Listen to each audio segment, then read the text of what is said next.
Timnas Indonesia akan menatap laga hidup dan mati melawan negeri singa Singapura. Bertandang ke Jalan Besar Stadium, laga ini jadi tantangan bagi anak asuh John Hartman. Penampilan impresif dan konsisten dari Singapura tak bisa dipandang remeh ketika membuat Vietnam kesulitan mencetak gol saat laga kandang. Hartman mengaku Singapura sebagai tim yang sangat sulit dikalahkan di kandang. Namun Hartman percaya diri kualitas pemain timnas bisa membawa asa memenangkan pertandingan. Singapore are a very, very connected team and will be tough to beat at home. But that's the challenge that footballers live for. The tactical side, I've been very impressed with Singapore. I think the coach has done a very good job there. You've seen that against Vietnam. He was able to frustrate and stay in the fight and probably could have won that game. So for us, it'll be tactically difficult. But I still believe we have the quality. We have the mentality in the group. We have winners. And we know what we've got to do for our country. Dalam 5 pertemuan terakhir, Indonesia diunggulkan atas Singapura. Indonesia menang 3 kali dan kalah 1 kali. Terakhir kali Indonesia kalahkan Singapura di kandangnya pada tahun 2016.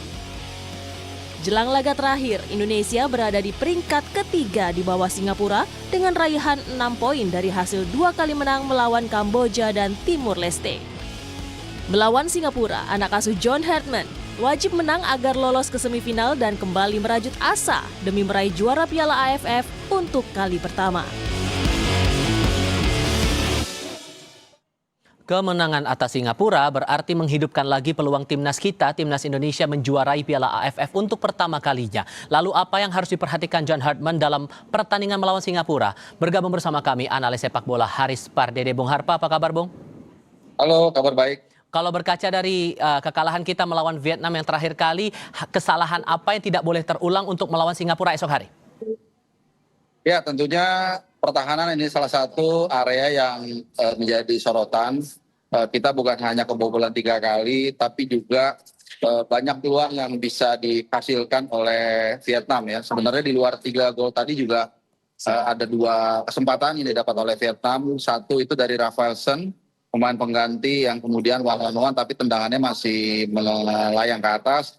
Satu lagi tembakan dari sisi kanan gawang Indonesia yang ditepis oleh Nadeo, dan ada beberapa lagi ancaman-ancaman sebenarnya yang bisa dilancarkan. Dan ini merupakan salah satu PR terbesar yang harus dibenahi oleh John Hartman, karena seperti tadi teman-teman redaksi sudah memaparkan, seri tidak akan menyelamatkan kita untuk bisa sekedar lolos loh ke babak semifinal, kalah apalagi. Jadi ini satu yang kita sangat sulit, dan kita juga nggak bisa anggap remeh Singapura ya, walaupun mungkin kita menganggap mereka tidak sekuat kita secara materi, tapi mereka bermain sangat kompak. Dan tadi pun John Hartman di cuplikan sudah mengatakan tim ini bermain sangat solid, dan terbukti di kandang Vietnam mereka bisa mencuri 1 poin dan bahkan membuat Vietnam tidak bisa mencetak gol. Jadi satu-satunya pertandingan di mana Vietnam tidak bisa mencetak gol di turnamen kali ini.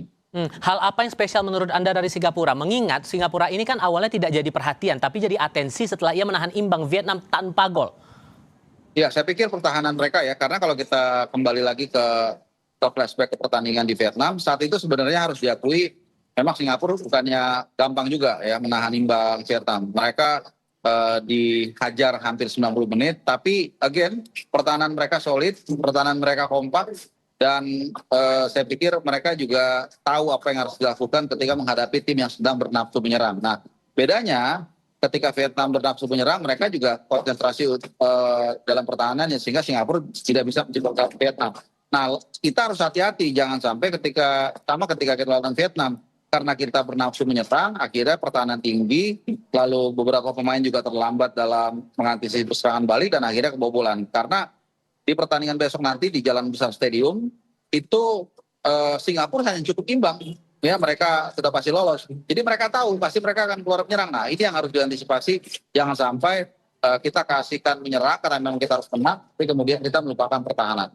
Oke, sehingga menurut Anda pemain mana menurut Anda dari timnas kita yang perlu diistirahatkan dan mana yang kira-kira perlu dimainkan lebih awal? Dari Indonesia, saya pikir salah satu nama yang perlu diperhatikan adalah Jordi Amat. Menurut saya karena sama nih skemanya, kemungkinan besar Singapura akan melancarkan serangan balik. Nah, kalau kita lihat kemarin itu dari gol pertama pun udah kelihatan Jordi Amat payahan, di pressing dia juga tidak bisa. Ya walaupun ada error dari Rido juga ya harus diakui, tapi most of the time sebenarnya areanya Jordi Amat ini yang dieksploitasi. Jadi saya pikir tidak ada salahnya menarik Rido kembali sebagai center back, kemudian memasukkan Sandy Walsh sebagai CB kanan. Ya saya juga agak nggak ngerti jujur kenapa Sandy Walsh tidak dimainkan di laga menghadapi Vietnam, padahal dia fit dan kita tahu pengalaman dia seperti apa.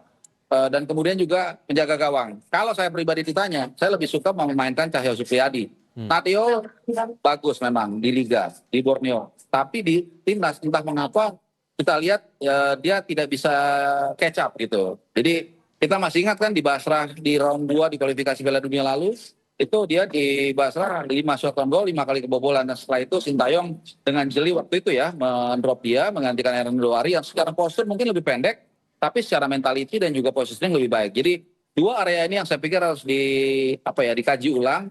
Posisi CB tengah, Jordi Amat dan juga penjaga gawang Nadio. Kalau tengah ke depan sebenarnya secara individu sudah cukup bagus. Itu Ragnar. Kalau saya Ragnar berpikir mungkin saatnya untuk memberikan kesempatan buat Beckham Putra atau ke Egy. Gitu. Ragnar kemarin nggak terlalu jalan juga saya lihat. Oke, yang jelas kita harapkan prestasi yang terbaik untuk timnas kita berlaga melawan Singapura. Bung Harpa, terima kasih sudah berdiskusi bersama kami. Selamat sore, Bung.